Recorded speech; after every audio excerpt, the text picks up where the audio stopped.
From the window of my apartment, the world always looks too bright. It looks too busy, too aggressive, too alive. And I, Amelia, at 78 years old, stood there watching it with a coldness that could have frosted the glass pane from the inside out. It was a layer of ice that had formed in my chest, not because of the winter season, but because of the complete and utter absence of any warmth. I had reached that dead end, that interior wasteland where silence is no longer peace, but the hollow, ringing echo of an imminent surrender. People talk about old age as the golden years, the time of the harvest, the sweet rest after a long life of labor. What a pious, cruel lie that is. For me, it had become the slow, agonizing dismantling of everything I once held sacred. It was a constant erosion, wind and rain beating against a cliff, until nothing remained but the dry, jagged rock of despair. I wanted to give up. Yes, I admit it. And I don't say this with the dramatic bravado of youth, threatening to leave the world over a trivial heartbreak or a failed exam. I say it with the deep, meditative conviction of someone who has surveyed the rubble of a life and found absolutely no reason to rebuild. I had lost my husband, my Santiago, 5 years ago. When he took his last breath, the music of the world stopped. The color drained out of the sky. The smell of wet earth and rain that he always brought into the house vanished, replaced by the sterile scent of cleaning products and old dust. My children, bless their hearts, have their own lives.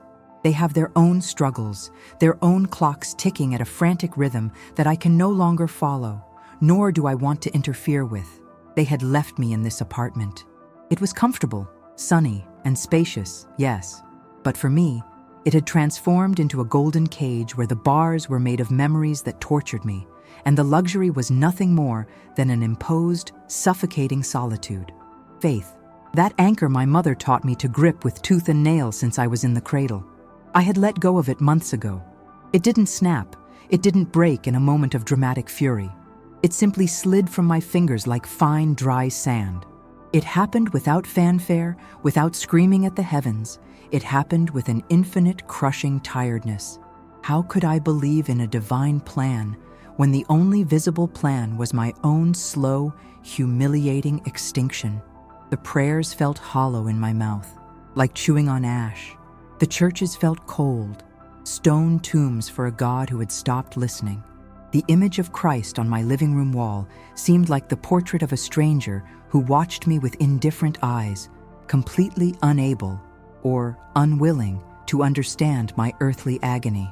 I used to recriminate him in silence. I would stand before that picture and demand answers. Where were you, Lord, when my love was fading away in that hospital bed, gasping for air? Where were you when the house fell silent for the first time?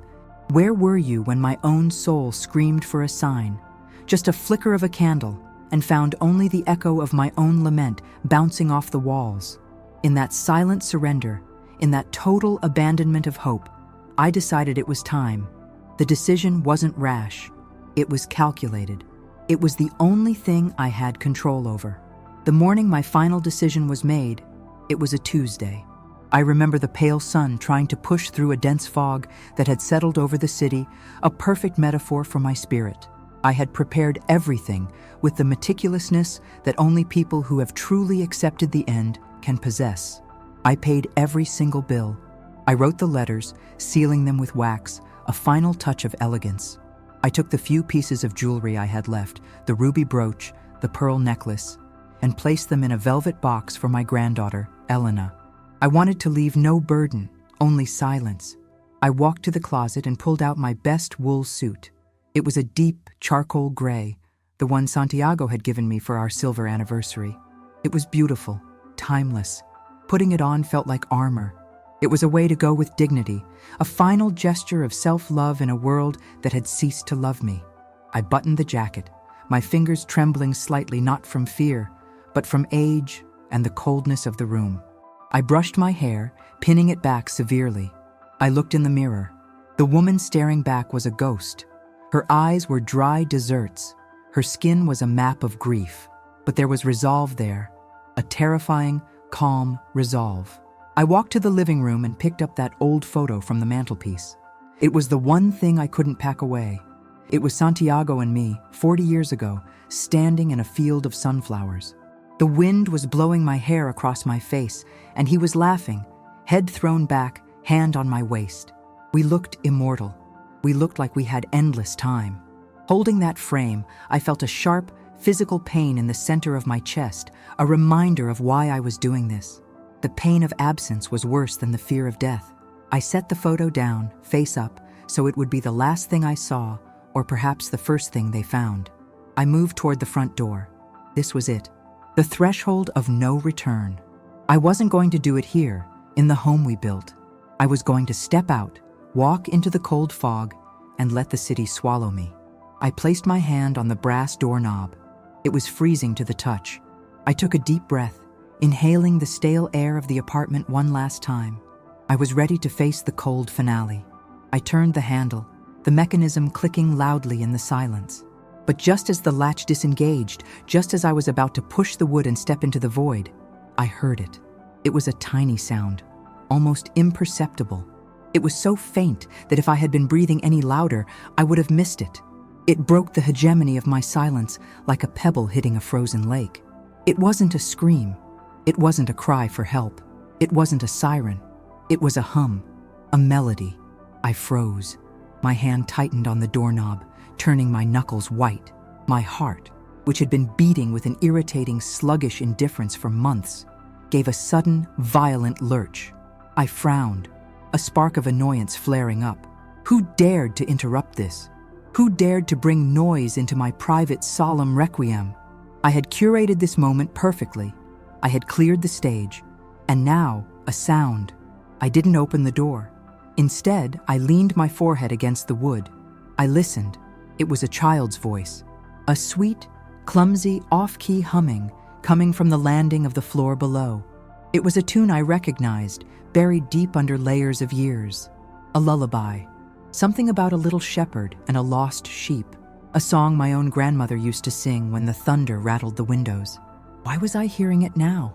In this modern, sterilized building where neighbors passed each other like ghosts, staring at their phones, wearing noise-canceling headphones, hurrying to nowhere.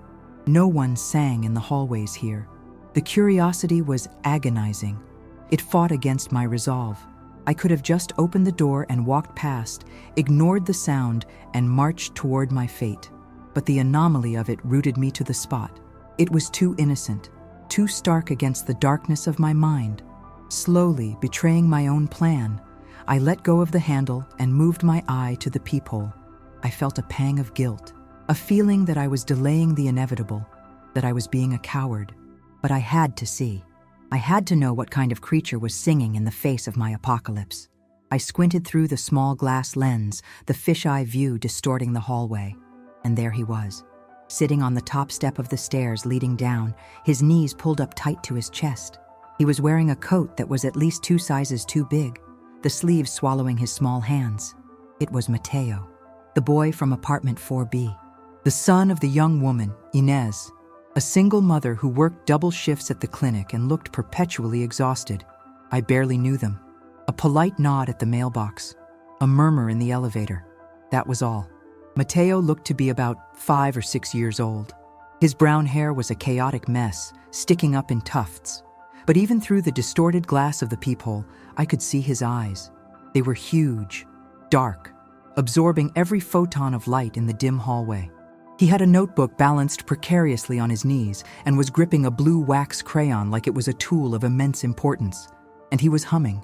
He wasn't crying because he was alone. He wasn't anxiously waiting. He was just being. He was creating. I stood there, on the other side of the door, dressed for my own death, watching a child color in a coloring book. The contrast was violent. It made me nauseous. Here I was, ending it all because the silence was too loud. And there he was, filling the silence with a song about a sheep. He seemed to possess a profound stillness, a luminous self-sufficiency that I had never achieved in 78 years. He was waiting, with the stoic patience that only children who are used to waiting develop. But he wasn't sad. He was occupied in his own bubble of music and blue wax. I couldn't look away. I was hypnotized. It was as if time had suspended itself between my decision and his song. Then, it happened. The humming stopped abruptly. Matteo lifted his crayon and stared at it with an expression of deep, almost philosophical concentration. Then, as if he had reached a monumental conclusion, he stood up. He turned and looked up the stairs, directly at my door. My breath hitched. Could he see me? No, that was impossible. But he started climbing. 1 step, 2 steps. His movements were tentative but determined. He didn't stomp. He walked softly. He reached my mat. I backed away slightly, my heart hammering against my ribs, not from fear of him, but from the intrusion, the violation of my sanctuary of pain. I felt a furious impulse to rip the door open and scream at him to go away, to leave me alone with my finality. But he didn't knock. He didn't ring the bell.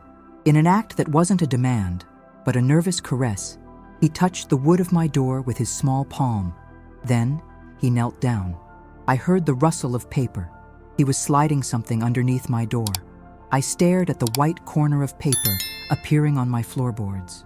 He stood up, dusted off his knees, and walked back down to his step, resuming his humming and his drawing as if nothing had happened, as if his mission was complete.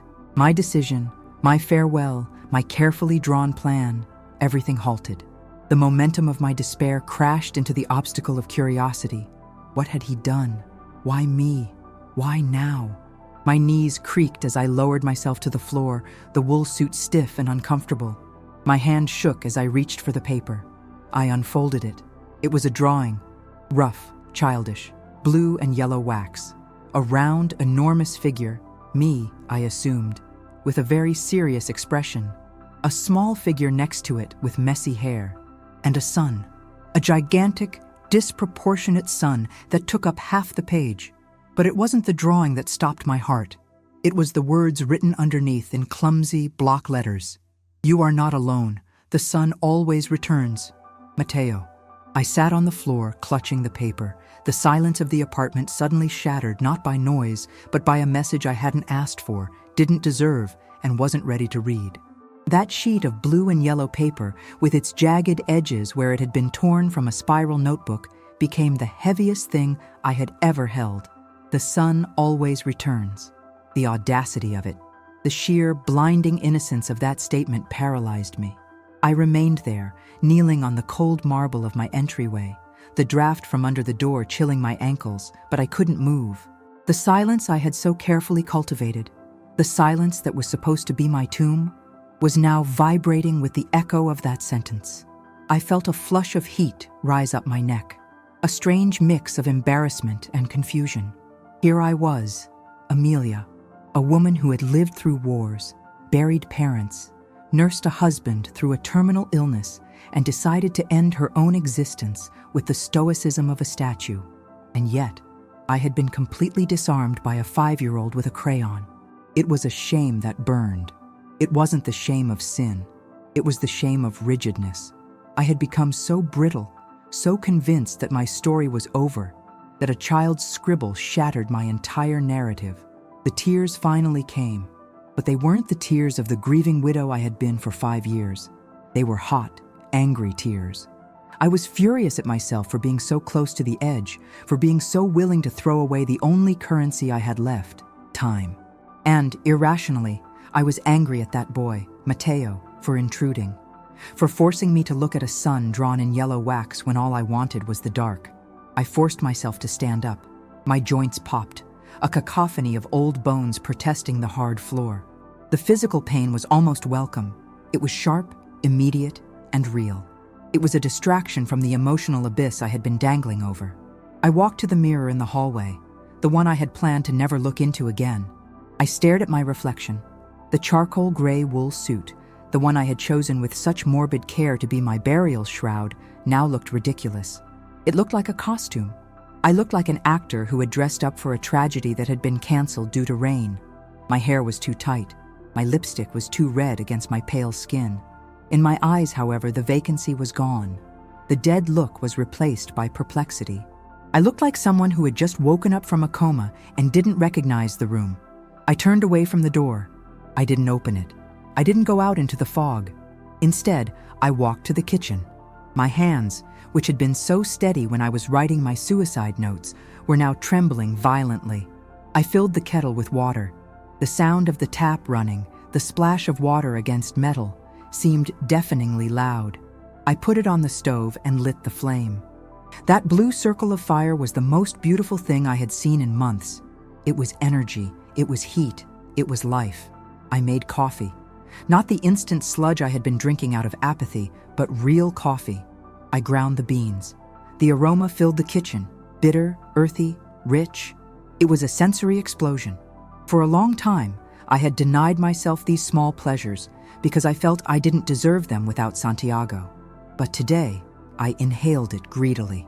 I sat at the small kitchen table, the drawing of the sun placed squarely in the center, like a centerpiece or a sacred relic. I took a sip. It burned my tongue, and that burn felt like a promise. I wasn't dead. I was here drinking coffee with a drawing of a sun staring back at me. But the human mind is a treacherous thing. As the caffeine kicked in, the doubt crept back. The cynicism that had been my armor for so long tried to reassemble itself. "It's just a coincidence," the voice in my head whispered. "He's just a bored child. He probably does this to everyone. It means nothing. There is no God, Amelia. There is no sign. You are reading tea leaves in a pile of ash." I tried to cling to that doubt. It was safer. Believing that this was a random act meant I didn't have to change. It meant I could still go back to my plan tomorrow. Believing it was a sign required effort. It required hope. And hope is a dangerous, heavy thing to carry when you are weak. The next few days were a strange, gray limbo. I didn't die, but I didn't fully start living either. My routine had been shattered, but I hadn't built a new one yet. I wandered around the apartment like a ghost haunting her own house. I looked at the letters I had written. To Elena, to the bank, to the landlord. I didn't tear them up. I put them in a drawer, just in case. But I became obsessed with the peephole. Every time I heard the elevator ding or the soft scuff of shoes on the stairs, I rushed to the door. I became a spy in my own building. I watched Mateo. He was there often, sitting on that top step, waiting. I learned his rhythm. I learned that he usually arrived around 4 p.m., dropped off by a school bus, and sat there until 6:30 p.m. when his mother came home. 2.5 hours, a lifetime for a child. I watched him like a scientist observing a rare phenomenon. What made this boy tick? He was alone in a dim hallway, yet he never seemed lonely. He built worlds. Sometimes he had plastic soldiers, sometimes cars. Mostly, it was the notebook. He drew with a ferocity, a focus that was intimidating. He hummed that same tune over and over. He never looked up at my door again. He never knocked. He had delivered his message and moved on. His lack of demand was what intrigued me the most. He didn't want anything from me. One evening, the elevator doors opened and I saw her. Ines, the mother. She looked like she was carrying the weight of the entire building on her shoulders. Her nurse's uniform was wrinkled, her hair escaping her bun. She had dark circles under her eyes that mirrored my own. I watched through the glass as she dropped her heavy tote bag and scooped Mateo into her arms. He hugged her fierce and tight. I heard her muffled voice through the door. "I'm so sorry, baby. I'm so sorry I'm late again. Did you eat the sandwich?" "Yes, Mama." His voice was clear, unburdened. "I drew a dragon today." "That's good, baby. That's good." She looked up at my door then, just for a second. A look of worry crossed her face. She probably wondered if her son was a nuisance to the old widow upstairs. I pulled back from the peephole, feeling like an intruder. That brief scene revealed a layer of truth I had ignored in my self-absorption. Mateo's solitude wasn't a choice. It was the byproduct of survival. His mother was working herself to the bone to keep a roof over their heads, and his job was to wait. And in that waiting, instead of becoming bitter or fearful, he had decided to become an artist. I compared us. Me, with my comfortable pension, my paid-off apartment, my silence chosen out of grief, and him, with his hand-me-down coat and his forced waiting, choosing joy. It was a humiliation, but a constructive one. The psychological tension within me began to shift. I couldn't go back to the suicide plan because the drawing of the sun stood in the way. Physically, it was still on my kitchen table, but I couldn't just sit there anymore. I was trapped in a purgatory, and the only way out, seemed to be through that door. Then a memory hit me. It was triggered by the melody he hummed. It was a Tuesday afternoon, decades ago. I was a child, terrified of a thunderstorm. My grandmother sat in her rocking chair, knitting. The thunder cracked, shaking the house, and I screamed. She didn't stop knitting. She just looked at me and said, "Amelia, fear is a thread that weaves a shadow. It can cover your whole eyes if you let it. But the thread of God, the thread of love, is stronger. Sometimes it's invisible. Sometimes you only see it in the hand of a stranger or a child, but you have to grab it." I had dismissed that memory for years. Old people's platitudes. But now, staring at my own thread of fear that had almost strangled me, the words resonated with a terrifying clarity. God, if he was there, wasn't sending me a burning bush. He wasn't sending a choir of angels to lift me off my floor. He was sending a kid with scraped knees and a blue crayon. It was understated, it was quiet, and it was exactly what I needed because anything louder would have scared me away. I needed to test this. I needed to know if the connection was real or if I was just projecting my desperate need for meaning onto a neighbor kid. I decided to perform a small experiment, an interaction that didn't require words, something safe. I went to my kitchen bowl. The fruit was old, but I found a red apple that was still crisp and 2 oranges that looked decent. I found a small wicker basket that had once held potpourri. I emptied the dried leaves and placed the fruit inside.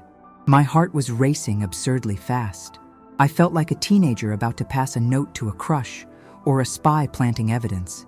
It was ridiculous. I was a grown woman. Why was I terrified of leaving fruit for a child? Because it meant I was engaging. It meant I was caring.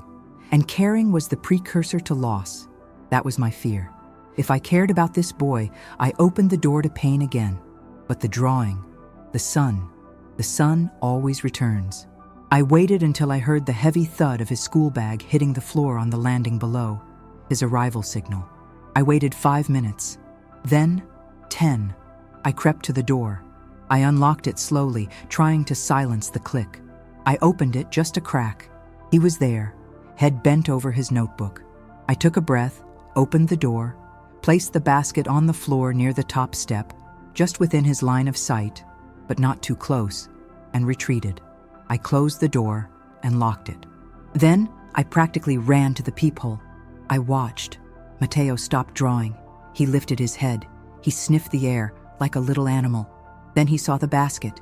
He didn't jump. He didn't look scared. He looked at the basket. Then he looked slowly, deliberately, up at my door. He stared right at the peephole. For a second, I thought he could see my eye, see my soul panic. But he didn't move toward me. He simply reached out, took one of the oranges, and began to peel it. He struggled a bit with the thick skin, his small fingers digging in. He didn't ask, "Who is this?" He didn't look for a trap. He accepted the kindness as if it were a natural law of the universe. Fruit appears. I eat fruit. His acceptance was a sledgehammer to my walls. He trusted the world in a way I had forgotten was possible. He ate a slice of orange, wiped his juice-sticky hands on his oversized coat, and went back to drawing. But he was humming louder now, a happier tune. I slid down against the door, sitting on the floor again. But this time, I wasn't planning an exit. I was planning the next basket. The silence of the apartment wasn't empty anymore. It was filled with the anticipation of tomorrow. I had found a heartbeat outside of my own, and for the first time in 5 years, I wanted to keep it beating. The next day, I did the same thing. A small box of apple juice and a packet of butter cookies. I placed them on the landing, retreated to my fortress, and watched.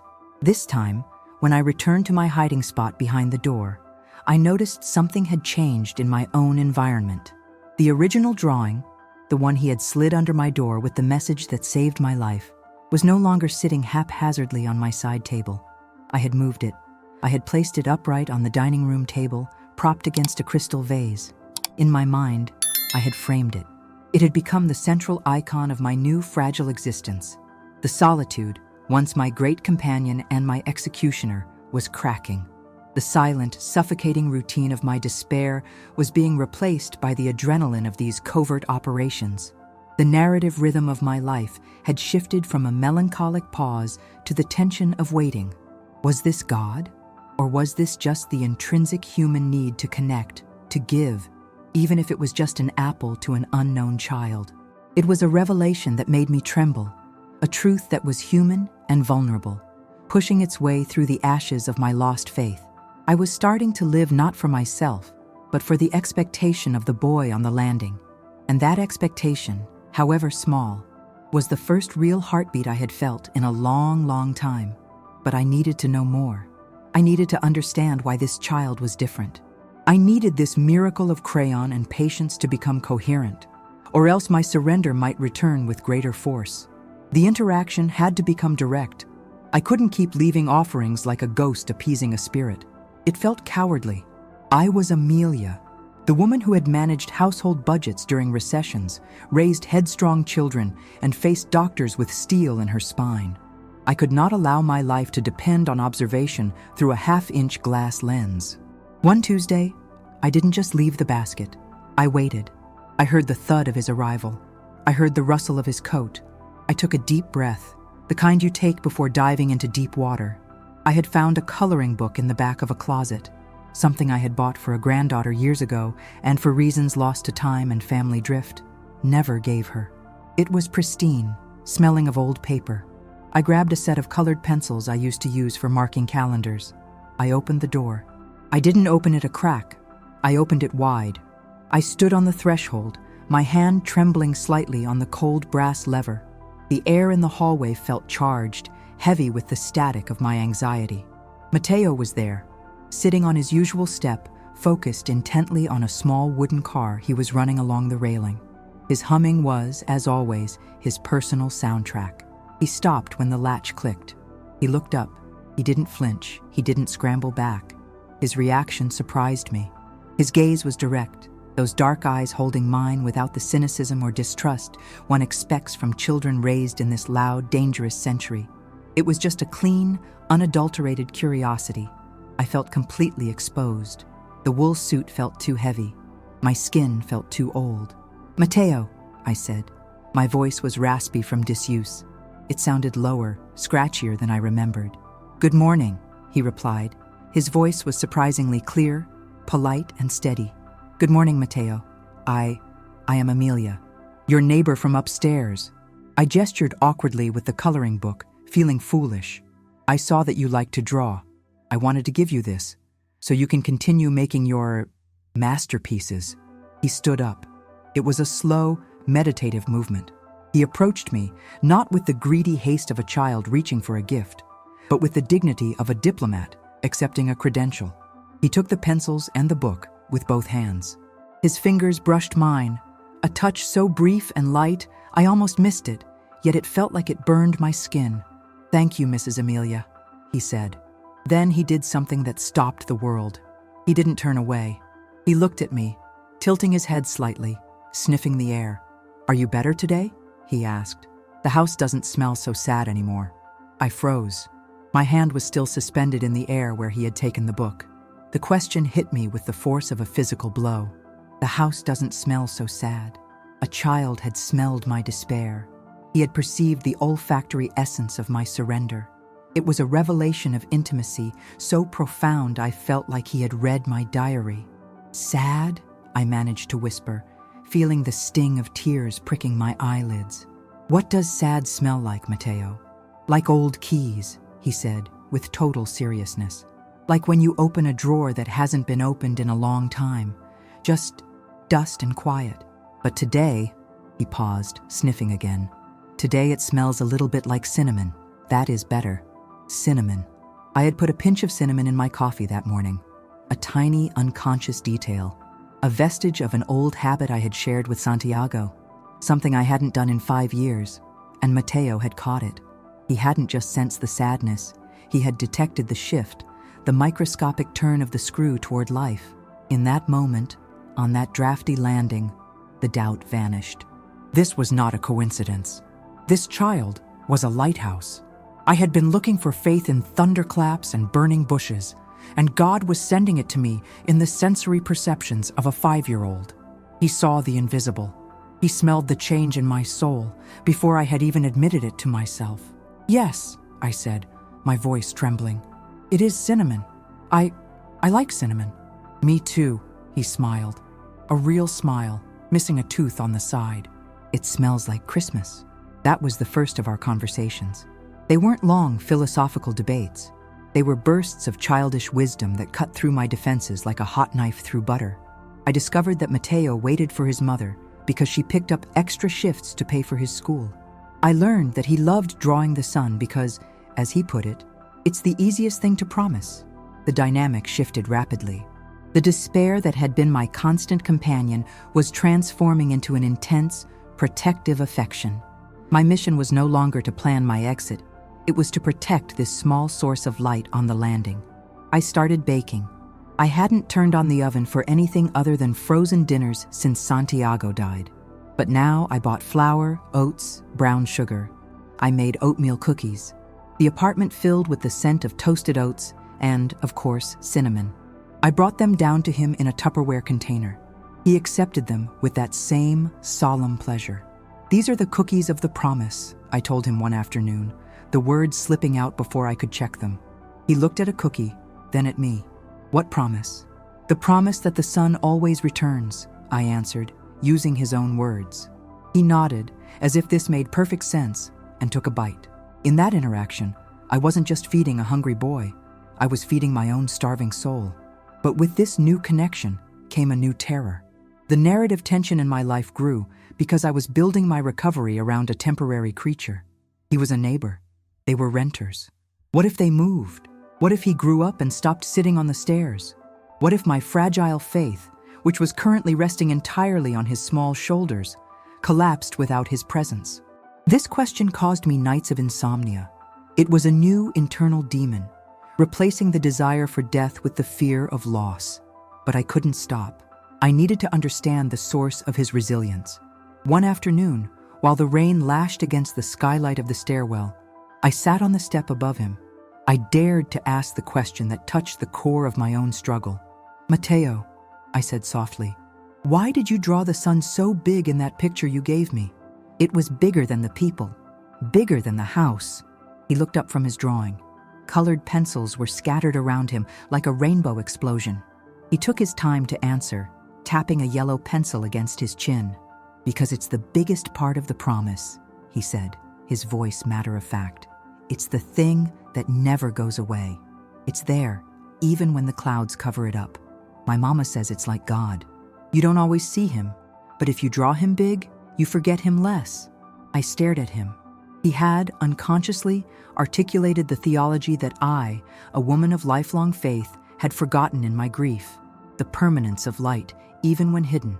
Faith isn't about seeing. It's about remembering the promise and drawing it big so you don't forget. God hadn't used me to save the boy. God had used the boy to remind me that my faith wasn't a feeling. It was a discipline of memory. My vision widened. Surrender was no longer an option, because surrendering would mean denying the sun, the promise, the cinnamon, and the unexpected kindness.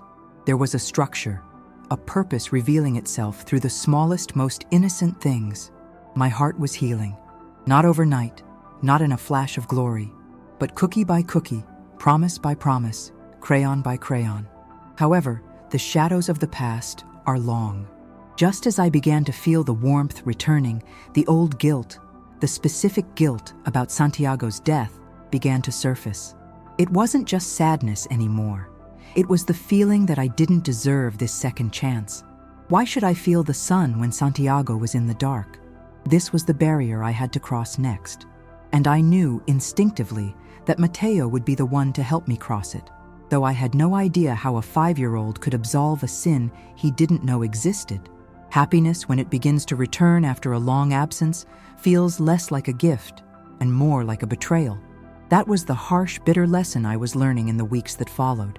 As the scent of cinnamon and the taste of oatmeal cookies became a regular part of my week, a new shadow emerged from the corners of the apartment to haunt me. It was the shadow of Santiago, not his ghost. I would have welcomed that, but the memory of his suffering. Every time I laughed at something Matteo said, every time I hummed along to the radio while washing dishes, I felt a sharp, stabbing pang of guilt in my gut. How dared I? How dared I feel the warmth of the sun when he was cold in the ground? How could I enjoy the taste of a ripe orange when his last months had been a flavorless regimen of broth and medicine? My recovery felt like an infidelity. It felt like I was leaving him behind, abandoning him in the darkness while I stepped back into the light. This guilt manifested in a specific, tangible way: the balcony. It was a small, wrought iron space overlooking the city, and it had been Santiago's kingdom. He had been a man of the earth, trapped in a city apartment, but he had performed miracles on that balcony. He had grown tomatoes, peppers, and cascades of vibrant geraniums. When he died, I locked the balcony door. I pulled the heavy velvet drapes shut. I couldn't bear to look at his plants without him there to tend them. Over the last 5 years, that balcony had become a graveyard. The plants had withered into brittle brown skeletons in their terracotta pots. The soil had turned to dust. It was a museum of neglect, a physical manifestation of my grief. I had successfully ignored it until now, but Matteo, with his relentless, quiet curiosity, had a way of unlocking doors I had welded shut. It happened on a Thursday. The air was unusually warm for the season, a false spring that made the city feel restless. I had left the door ajar for the first time to let in a breeze. Matteo was downstairs, but today he wasn't sitting. He was standing, looking up through the gap in the stairwell railing, trying to see where the light was coming from. I saw him, and in a moment of reckless bravery, I called out to him. "Matteo," I said, would you like to come up? For a glass of milk?" The invitation hung in the air, fragile and terrified. He didn't hesitate. He nodded, grabbed his notebook, and climbed the last flight of stairs. When he stepped into my apartment, the dynamic of my world shifted seismically. A child's energy is a chaotic element. It displaces the stagnant air of an old person's home. He looked around with wide eyes, absorbing the silence, the heavy furniture, the smell of beeswax and old paper. But his eyes went straight to the heavy velvet curtains that blocked the balcony doors. A sliver of light was fighting its way through. "What's behind there?" he asked, pointing a small ink-stained finger. That is the balcony," I stammered. "But we don't go out there. It's not nice." "Why?" "Because everything there is dead, Matteo." The words tasted like ash. "It was my husband's garden. When he went away, the garden went away too." He looked at me, his head tilted in that bird-like way of his. He didn't accept the finality of my statement. He walked over to the curtains. He didn't pull them open. He just touched the fabric, respecting the barrier but questioning its necessity. "Can I see the dead things?" he asked. It was a macabre request, but coming from him, it sounded like a scientific inquiry. I felt a surge of panic, but also a strange compulsion. Maybe it was time. Maybe I needed a witness to the wreckage. I walked over, my hands shaking as they grasped the thick fabric. I pulled the curtains back. The sudden influx of light was blinding. Dust motes danced in the violent sunbeams. I unlocked the glass door and pushed it open. The dry, crackling heat of the enclosed balcony hit us. It was worse than I remembered. It was a massacre of flora. The tomato vines were twisted, pale ropes choking the trellis.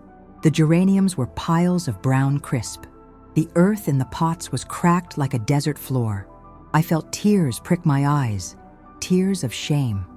I had let his legacy die because I was too busy mourning him to honor him. Matteo stepped out. He didn't recoil. He walked among the pots, touching the dry leaves with a reverence that confused me. He looked like an archaeologist exploring a ruin. He stopped in front of a large, rectangular planter that had once held Santiago's prized sunflowers. Now, it was just a box of gray dirt. "This is sad," Matteo said softly. "I told you," I replied, my voice cracking. "I let it die. I'm not a gardener. Santiago was the gardener. Without him, I am just the winter." Matteo crouched down. He dug his finger into the hard, dry soil of the sunflower box. He frowned. He dug deeper, scratching at the surface. Then he looked up at me, his eyes blazing with that ancient, unearned wisdom. "It's not dead, Mrs. Amelia," he said firmly. "It's just sleeping. The dirt is hard because it's thirsty, but the sleeping things are underneath." "No, Matteo." I shook my head, the grief heavy in my chest. "It's been 5 years. Seeds don't last that long. Roots don't last that long. It's gone. Just like him." My teacher says seeds can sleep for 100 years, he argued, his voice rising with the passion of conviction. They wait for the water. They wait for the sun. You lock the sun out with the curtains. How can they wake up if you don't open the curtains? He stood up and looked at the empty space on the wall where a trellis used to be. Then he turned to me, and his next words shattered me completely. Does your husband, Santiago, does he like the dark? I gasped. The question was innocent, but it pierced the very center of my guilt. No, I whispered. He loved the light. He was the sunniest man I ever knew. Then why do you keep him in the dark? Mateo asked, gesturing to the closed, gloomy apartment behind me. If he is gone, he can't open the curtains. You have to do it for him. If you keep the house dark, he can't find his way back to visit the plants. I collapsed onto a small, rusted metal chair in the corner of the balcony. I buried my face in my hands and wept. I wept not for the loss of Santiago, but for the realization of my own selfishness. I had turned my grief into a shrine of darkness. I had thought that by mourning him in the shadows, I was honoring his memory. But Mateo was right. I was suffocating him. I was erasing the very essence of who he was, light, growth, life, by insisting on living in a tomb. My protection of his memory was actually an imprisonment. I felt a small hand on my knee. I looked up through my tears. Mateo was holding a watering can. It was plastic, bright green and empty. He had found it under a bench. "We need water," he said. A command, not a suggestion. I wiped my face. The logic was undeniable. The emotional clarity was blinding. I stood up, my legs weak but functioning. I took the watering can. I went to the kitchen sink. I filled it. The sound of the water rushing into the plastic container was the sound of a new covenant. I walked back out. I handed the can to Mateo. He poured the water into the dead sunflower box. The dry earth hissed as it drank, bubbling and popping. It was a thirsty, desperate sound. He poured until the can was empty, then looked at me for more. We spent the next hour watering every single pot of dead dirt on that balcony. It seemed insane. We were watering ghosts. We were watering failure. But with every trip to the sink, the heavy, crushing weight on my chest lightened. When we were finished, the balcony smelled different. It smelled of wet earth. It smelled of rain. It smelled of possibility. We stood there, looking at the damp, dark soil in the pots. Nothing was green. Nothing had sprouted. Visually, it was still a ruin. But energetically, it had shifted. "Now we wait," Mateo said, wiping his hands on his pants. "The sun always returns. And the seeds remember." "Do you really think so?" I asked, desperate to borrow his faith. "I know so," he said. "And if they don't remember, we can just plant new ones." That's allowed, isn't it? That's allowed, isn't it? The permission in that sentence washed over me. Permission to fail. Permission to try again. Permission to plant new seeds in old soil. Permission to live. That night, I didn't close the velvet curtains. I left them wide open. The city lights poured in, illuminating the photos of Santiago on the mantel. For the first time in 5 years, he didn't look like he was trapped in a mausoleum. He looked like he was watching the view. I sat in my armchair, exhausted but vibrating with a strange, quiet energy. I looked at the sun drawing on the table, then at the open balcony door. I realized that I had been waiting for a sign to die, but God had sent me a gardener to teach me how to live. But the journey wasn't over. The balcony was just the beginning. The real test was coming.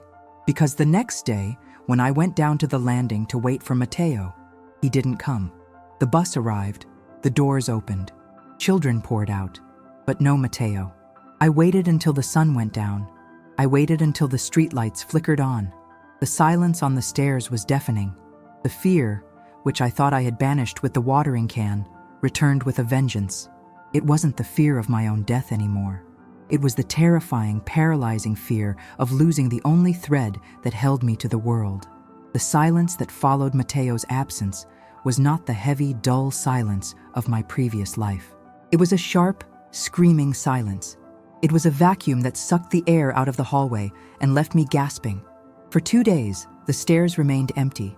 The spot where he usually sat, worn smooth by his small trousers and the friction of his constant movement, looked like a wound in the architecture of the building. I paced my apartment like a caged animal. I baked cookies that went stale. I watered the balcony plants until mud ran out of the bottom of the pots, drowning the very hope I was trying to cultivate. The sun drawing on my table seemed to mock me now. The sun always returns, it said. But where was it?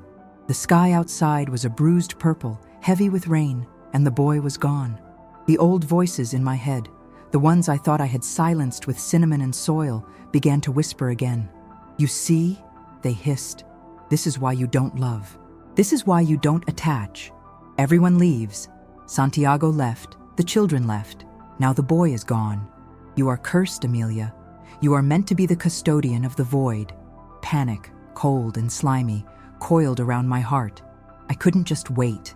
The passive Amelia, the woman who watched life through a peephole, had to die so that the new Amelia could act. On the evening of the second day, I did something I hadn't done in 5 years. I put on my coat, not the black wool morning coat, but a beige trench coat I used to wear when I went to the market. I put my keys in my pocket, and I walked out of my door, not to end my life, but to fight for it. I descended the stairs. My legs felt heavy, my knees protesting the motion. I reached the landing of the 4th floor. I stood in front of apartment 4B. I had never seen this door up close. It was peeling slightly at the bottom, the paint chipped, evidence of a struggle to keep up with maintenance. I raised my hand to knock. My fist hovered there, trembling. What if I was overstepping? What if they had just gone on vacation? What if I was just a crazy old neighbor intruding on their lives? But then I heard it, a muffled sound from inside. Not the television, not music. It was the sound of weeping, low, jagged, exhausted weeping. I didn't knock. I pounded. The weeping stopped. A shuffle of feet. The chain rattled, and the door opened a crack. Inez stood there. She looked devastated. Her eyes were red and swollen, her face pale, her hair matted as if she hadn't brushed it in days. She wore the same nurse's scrubs, but they were stained with coffee and what looked like desperation. "Mrs. Amelia?" she whispered, confused. "Where is he?" I demanded, the pleasantries of neighborly etiquette evaporating. "Where is Mateo?" Inez crumbled. She didn't just cry. She collapsed against the doorframe as if her bones had turned to water. "The hospital," she choked out. "It's his lungs. Pneumonia. It moved so fast. He can't breathe." The word hospital hit me like a physical blow to the solar plexus. The world tilted on its axis.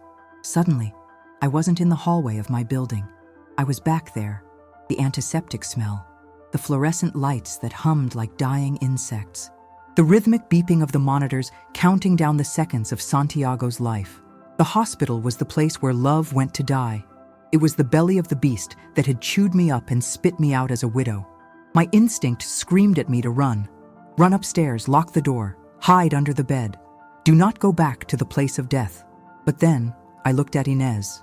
She was alone. Truly, deeply alone in a way that mirrored my own solitude. But hers was frantic, terrified. She was a mother watching her world burn without a bucket of water in sight. "Why are you here?" I asked, my voice shaking.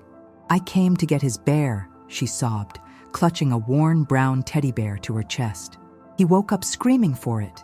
And his notebook. He wanted his notebook. I have to go back. I can't. The taxi is expensive, but I have to go back." She was trembling so hard she dropped her keys. They clattered loudly on the floor. I looked at the keys. I looked at the bear. And then I looked at the fear in her eyes. It was the same fear I had lived with for months while Santiago withered. And I realized, with a clarity that cut through my trauma, that I couldn't let her do this alone. If the threat of God I had been looking for was real, it was currently being woven between two terrified women in a dim hallway. I bent down and picked up the keys. "You are not taking a taxi," I said. My voice was steel. I didn't know where the strength came from. "My car is in the garage. It hasn't been driven in a year, but it will start. I am driving you." You don't have to," she stammered. "I am not asking, Inez. Get your bag." The drive was a blur of rain and streetlights. I gripped the steering wheel so hard my knuckles turned white. I hadn't driven in ages, but the muscle memory took over. Inez sat in the passenger seat, clutching the bear, whispering prayers in Spanish. I didn't pray. I drove. I was on a mission. I was a soldier crossing enemy lines to retrieve a fallen comrade. When we walked into the hospital, the smell assaulted me. Ethanol and floor wax. It triggered a wave of nausea so violent I had to stop near the entrance and hold onto a wall. The ghosts of the past were swarming. I saw Santiago in every wheelchair. I heard his cough in every passing stranger. The panic attack was rising, a black tide in my throat. I can't do this. I can't do this. Then Inez grabbed my arm. She wasn't supporting me. She was holding on to me for dear life. "Thank you," she whispered. I was so scared to be alone. Her need was the anchor. I swallowed the panic. I shoved the ghosts back into their closets. "Not today," I told them. "Today is for the boy." We reached the pediatric ward. It was different from the oncology ward. There were cartoons on the walls. The nurses wore colorful tops. But the fear was the same. We walked into room 304, and there he was. Mateo looked tiny in the metal bed. He was hooked up to an IV.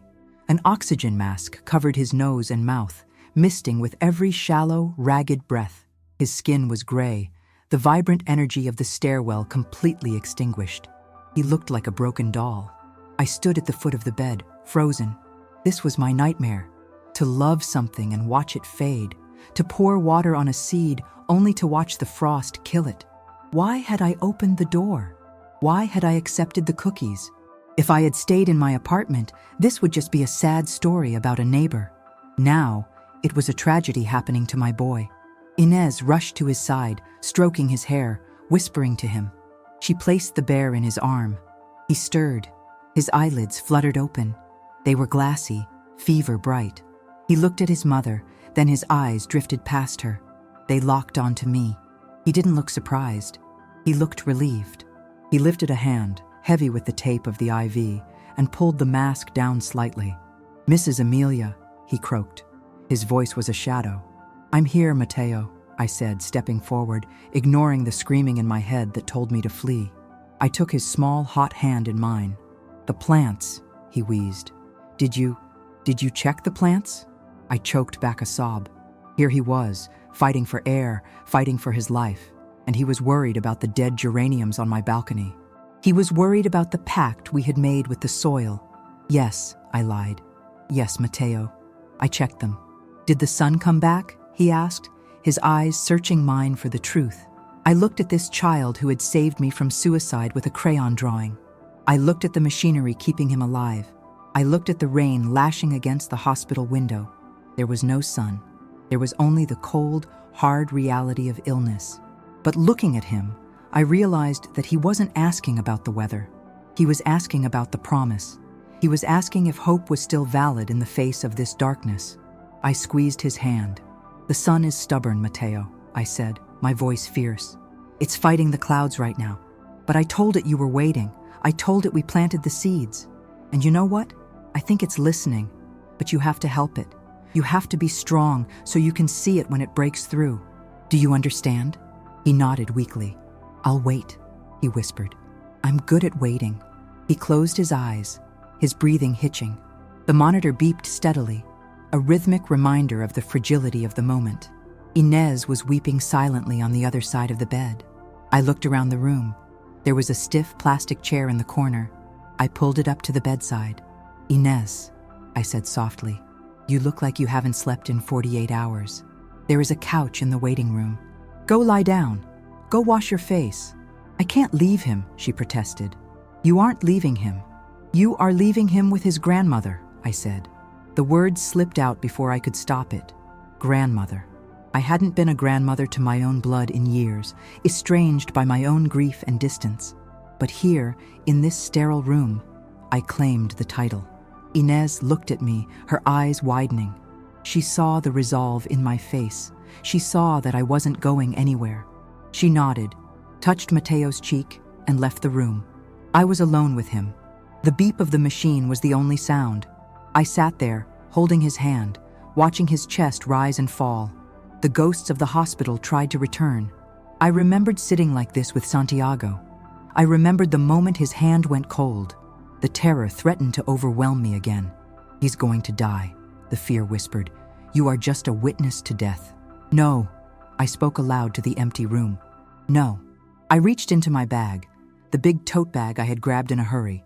My fingers brushed against something hard, the coloring book and the box of crayons. I pulled them out. I opened the book to a fresh page. I took a yellow crayon, and there, in the dim light of the hospital room, while the storm raged outside, I began to draw. I wasn't an artist. My lines were shaky, but I drew a sun. I drew it big. I drew it fierce. I pressed so hard the wax crumbled on the paper. "I am drawing the sun, Mateo," I whispered to his sleeping form. "I am holding the line. You just breathe. I'll do the believing for both of us tonight." I sat vigil. I became the guardian of the breath. Every hour that passed was a victory. But as the night wore on, his fever spiked. The alarms on the machines began to blare. Nurses rushed in. I was pushed back against the wall. I watched them work on him, watched his small body arching, watched the chaos of medicine trying to restrain the chaos of nature. I felt helpless, useless, an old woman with a crayon in a room full of science. But then I remembered the balcony. I remembered the dry soil. The seeds remember. I closed my eyes, and I did something I hadn't done since the day Santiago died. I didn't just talk to the air. I prayed. I didn't pray for a miracle. I didn't pray for magic. I prayed for the thread. "Lord," I whispered. I tried to cut the thread. I tried to leave. "You stopped me with this boy. You used him to pull me back. You cannot take him now. You cannot be that cruel. If you want a life, take mine. I am ready. I have been ready. But do not take the light that lit the candle. Let him stay. Let the sun return." The room went quiet. The nurses stepped back. The alarm stopped. His breathing stabilized. It was shallow but steady. The fever hadn't broken, but the crisis had passed. I slumped back into the chair, exhausted, my heart battered. I looked at the window. It was still dark outside, but I knew, with a certainty that defied logic, that the night was breaking. I had crossed the threshold of my own trauma to be here, and in doing so, I had found something stronger than grief. I had found a purpose. But the morning brought a new challenge, a reality that would require more than just prayers and crayons. The dawn broke over the city not with the aggressive, demanding brightness of previous days, but with a soft, forgiving luminescence. I saw it through the window of the hospital room, a pale, hopeful gold seeping into the edges of the bruised purple sky. It was subtle, quiet, and profoundly intentional. It was the sun, making good on its promise. I looked down at the small hand I was still holding. Mateo's skin was no longer gray. The color was returning to his cheeks. His breath, though still shallow, was even, the ragged fear gone. The monitor beeped with a steady, peaceful rhythm. He was sleeping, truly resting, having defeated the crisis. The fever had broken. In that quiet moment, watching the sunrise paint the sterile walls, I knew the battle was won. I had entered the crucible of my past fear, the hospital, and instead of finding death, I had found a renewed, urgent purpose. I was not the witness to loss anymore. I was the guardian of the recovery. Inez returned, looking slightly less like a ghost, having managed an hour of fitful sleep and a shower. She thanked me with a depth of emotion that words could not capture, her eyes shining with exhaustion and relief. We talked, not about the weather or the price of groceries, but about the terrifying, fragile reality of their lives. She confessed everything. The missed shifts meant missed pay. The apartment lease was up. She was looking at moving further away, out of the city, just to afford a place, which would mean an even longer commute and even less time with Mateo. The threads of her life were fraying, and my heart, which had just learned to beat again, ached for them. I looked at the boy, pale but stable, the drawing of the yellow sun resting on his bedside table. I looked at Inez, strong but broken by the burden of solitary survival. And I looked at my own life, a large, empty apartment, a paid-off mortgage, a pantry full of cookies I had no one to share with. I remembered Santiago's garden, the empty pots, the vast, wasted space of my existence. I had been given the gift of time, of stability, of abundance, and I had used it to build a shrine to my own despair. The realization hit me with the force of a physical blow, a moment of absolute, blinding clarity. It wasn't enough to bring them cookies. It wasn't enough to pray. The thread of love wasn't a fragile, invisible string. It needed to be woven into a sturdy rope of commitment. "Inez," I said, my voice strong, steady, and utterly devoid of doubt. "I have a large apartment. It's too big for one woman and a collection of ghosts. You and Mateo are coming home with me." She stared at me, her mouth slightly open, tears welling up again. "Amelia, I can't. I couldn't impose." "You are not imposing," I interrupted, placing my hand on hers. "You are giving me back my life. Mateo thinks my house smells like cinnamon now. But if he leaves, it will smell like old keys again. I need you. I need him. You will take the master bedroom. There is a whole wing I haven't used in 10 years. We will make it yours. You will save your money. You will heal. You will breathe.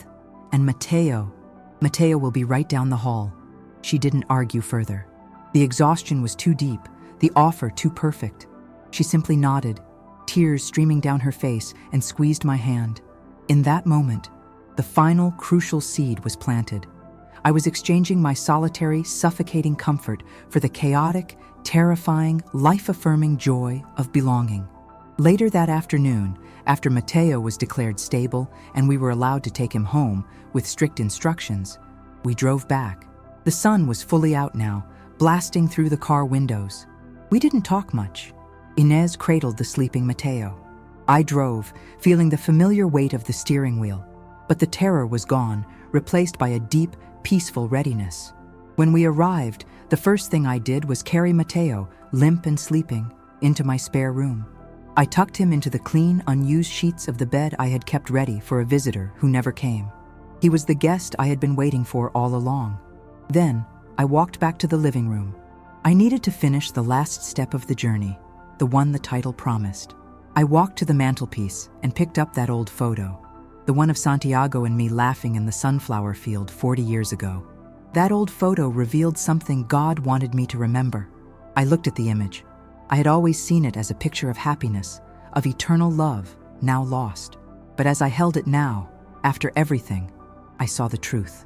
I saw Santiago, not just as my husband, but as the gardener. I remembered the thousands of hours he spent tending the earth, pulling weeds, pruning, ensuring the fragile, tiny seeds had the best chance to grow. He wasn't just cultivating plants. He was cultivating patience, hope, and the understanding that light always follows effort. And I saw myself next to him, laughing. I was the one holding the basket. I wasn't just the wife. I was the nurturer, the person who gathered the harvest. The photo wasn't a monument to what I had lost. It was an instruction manual for what I was supposed to do next. It was God telling me, "Your husband taught you how to cultivate. Your job isn't to grieve the dead seeds. Your job is to use the knowledge he gave you to nurture the new ones." I realized then that my faith wasn't restored by a single miracle, but by the relentless, quiet work of tending to the small, daily needs of another person. God hadn't sent me a lightning bolt.